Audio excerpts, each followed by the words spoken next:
আমরা হাইকোর্টের রুলস মেনেই সবটা করেছিলাম, কিন্তু প্রতিদিন নতুন নতুন প্রশ্ন আসতেই পারে।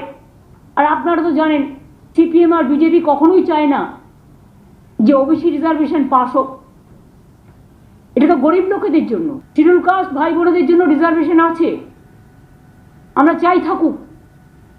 ট্রাইবেলদের জন্য রিজার্ভেশন আছে, আমরা চাই থাকুক।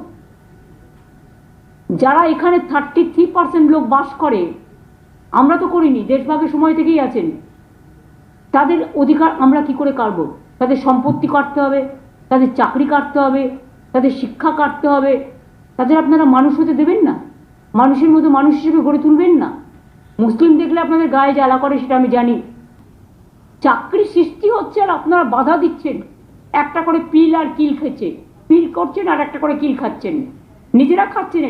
এটা কিন্তু আপনাদের ওপর বর্তাবে।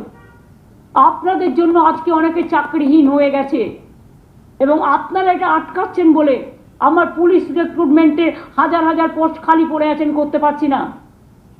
আমার টিচারদের পোস্ট করতে পারছি না, আরো অনেক ভ্যাকেন্সি আছে আমার, কিন্তু ওবিসি রিজার্ভেশন আমরা করিনি। এটা মন্ডল কমিশনের রেকমেন্ডেশন। ভিপি সিং যখন প্রাইম মিনিস্টার ছিলেন, মনে রাখবেন, বা ভিপি সিং লড়াই করেছিলেন, তখন কিন্তু বিজেপিও ভিপি সিং এর সাথে ছিলেন।